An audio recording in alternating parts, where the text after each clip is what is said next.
नमस्कार बच्चों। आज हम कक्षा छठी का एक कविता करने जा रहे हैं। उस कविता का शीर्षक है चांद से थोड़ी सी कपे।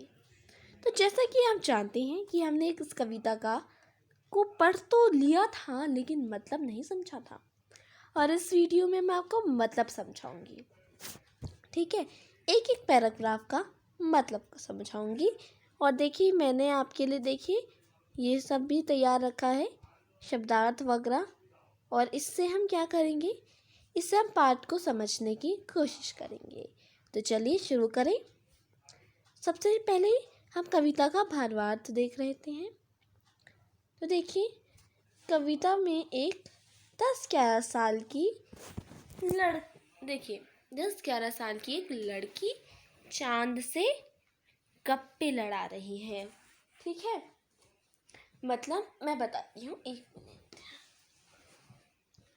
चलिए,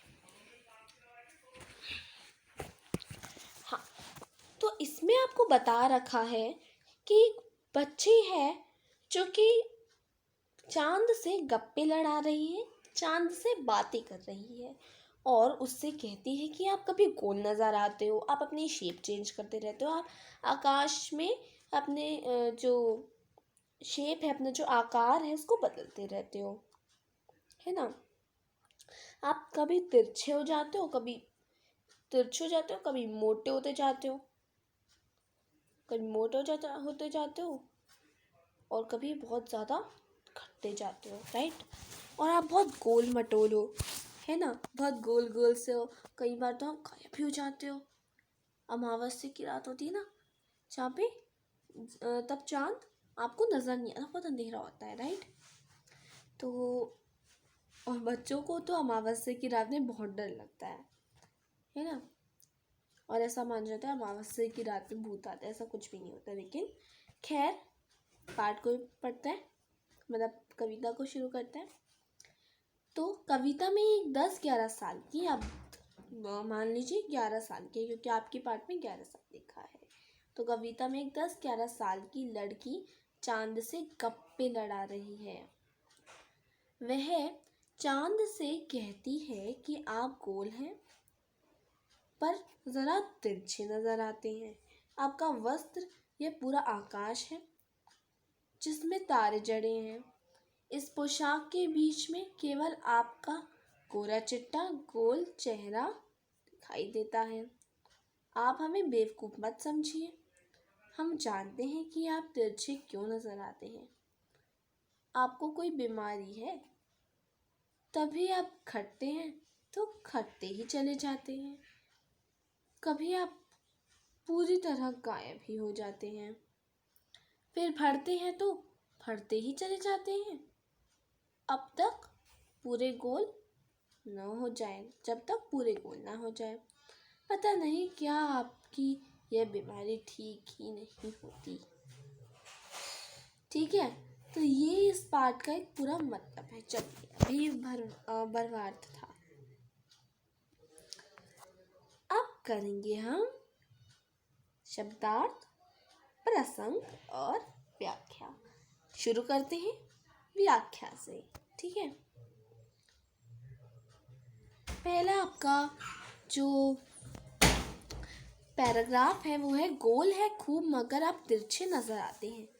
जरा आप पहने हुए हैं कुल आकाश तारों जड़ा, सिर्फ मुंह खोल हुए हैं अपना कोरा चिट्टा गोल मटोल, अपनी पोशाक को फैलाए हुए चारों स्मित। तो इसमें आपको बताया है कि लड़की कहती है कि आप एकदम गोल हैं पर तिरछे नजर आते हैं। यह तारों जड़ा पूरा आकाश आपकी पोशाक है, और आप इसे पहने हुए हैं। इस पोशाक को अपने चारों ओर इस तरह फैला रखा है कि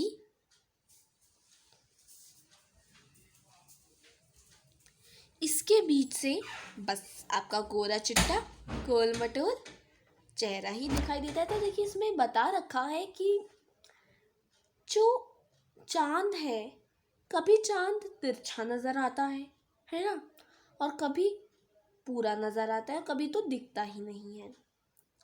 फिर वो कहती है कि मैं जानती हूँ, आप हमें बेवकूफ़ मत समझिए, मैं जानती हूँ कि आपकी पूरा ये जो आकाश है ये आपकी पोशाक है, आपका वस्त्र है, आपका कपड़ा है, और इसके बीच में आप ऐसे लगते हैं जैसे कि गोरा चिट्टा आपका एक चेहरा सा नज़र आता है, और आप बहुत गोल मटोल से दिखाई देते हैं। वो चांद को डिस्क्राइब कर रही है। फिर देखिए वो क्या कहती है, आप कुछ तिरछे नजर आते हैं, जाने कैसे खूब है गो की, वाह वाह जब वाह जी वाह, हमको बुद्धू ही नेरा समझा है, हम समझते हैं, हम समझते ही नहीं, जैसे कि आपको बीमारी है। अब इसका थोड़ा देखते हैं हम व्याख्या। लड़की कहती है कि आप अजीब हैं, पता नहीं कैसे तिरछे नजर आते हैं, पर आप मुझे मूर्ख मत समझिए, मैं जानती हूँ कि आपको कोई बीमारी है। तो वो कहती है इस प्रसंग में, इस व्याख्या में वो कहती है व्याख्या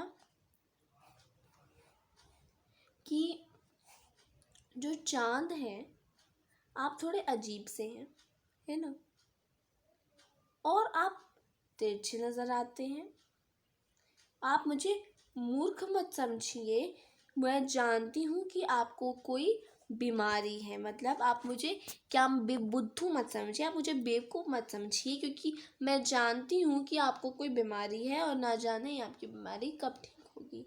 अगला पैराग्राफ देखिए, आप खट्टे हैं तो खट्टे ही चले जाते हैं, फटते हैं तो यानी कि फटते ही चले जाते हैं, दम नहीं लेते हैं आप जब तक बिल्कुल ही गोल ना हो जाए। बिल्कुल गोल, यह मरज़ आपका अच्छा ही नहीं होने में आता है।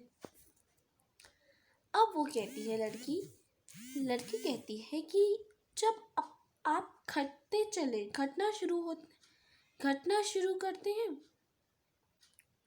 तो खटते ही जाते हैं, और जब भरना शुरू करते हैं तो तब तक फटते ही चले जाते हैं, जब तक गोल ना हो जाए तब तक फटते ही चले जाते हैं, आपकी बीमारी ना जाने कब ठीक होगी। तो इसमें वो कहती है लड़की कि आप बहुत अजीब से हैं, क्योंकि जब आप खटते हैं तो खटते ही चले जाते हैं, जब भरते हैं आप तो भरते ही चले जाते हैं, है ना, और जब तक आप पूरे नहीं भर जाते, जब तक आप एकदम खोल नहीं हो जाते, तब तक आप भरते जाते हैं, और जब तक आप एकदम गायब नहीं हो जाते तब तक आप खट्टे चले जाते हैं। तो बच्चे पता नहीं कि क्या बीमारी है आपको, और ये पता नहीं कब ठीक होगी ये बीमारी आपको, है ना। अब चलिए स्टार्टिंग से एक बार शब्दार्थ देख ली, शब्दार्थ और प्रसंग। तो देखो शब्दार्थ में है सबसे पहला कुल, तो कुल का मतलब होता है पूरा पूरा, ठीक है। पोशाक यानी कि वस्त्र या फिर कपड़े। चारों स्मित यानी चारों ओर, चारों दिशाओं में, मतलब ईस्ट वेस्ट नॉर्थ साउथ, है ना। प्रसंग देख लेते हैं, तो देखिए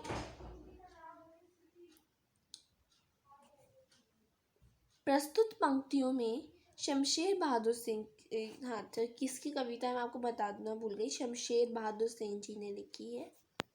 तो वो बता रहे हैं प्रस्तुत पंक्तियों में शमशेर बहादुर सिंह की कविता चांद से थोड़ी सी गप्पे से ली गई है। इसमें एक 10-11 साल की लड़की चांद से बातें कर रही है। अच्छा ये प्रसंग तो वही चीज़ होती है, ठीक है, ओके। हाँ अब हम शब्दार्थ देख लेते हैं, बच रहा है हमारा, है ना। तो देखिए ये वाला हो गया, इसका बचा है देखिए नज़र आना मतलब दिखाई देना, गो की यानी कि, हाँ गो की मतलब यानी होता है ना। फिर आता है बुद्धू यानी कि मूर्ख, बेवकूफ, मेरा मतलब एकदम। अब प्रसंग मतलब क्या होता है, हाँ प्रसंग का मतलब नहीं है, सॉरी। उसके बाद है शब्दार्थ, तीसरा दम मतलब होता है सांस, मरज मतलब बीमारी। ठीक है, तो ये था आज का हमारा कविता चांद से थोड़ी सी गप्पे, जो कि हम कंप्लीट कर चुके हैं। ठीक है, तो धन्यवाद। अगर आपको वीडियो अच्छा लगा तो please don't forget to like and subscribe to our channel. हमारे चैनल को लाइक करना और सब्सक्राइब करना ना भूलें, और प्लीज़ बेल आइकन में ज़रूर दबा दें ताकि हमारी सारी नोटिफिकेशंस आप तक जल्द पहुंच पाएँ। सारी live classes with all the courses and quizzes. ठीक है, तो धन्यवाद। आज हमने हमारा हिंदी का वसंत की कविता जो थी चांद से थोड़ी सी गप्पे, वो हमने आज कंप्लीट कर लिया, और मुझे पूरा यकीन है आपको इस हिंदी वसंत की जो पूरी बुक है उसमें मज़ा आ रहा होगा। चैप्टर्स बोरिंग नहीं लग रहे होंगे, और कुछ को लग रहे होंगे तो हम इजी बना देंगे और आपको मज़ा आएगा। तो so thank you for watching, please like and subscribe. धन्यवाद।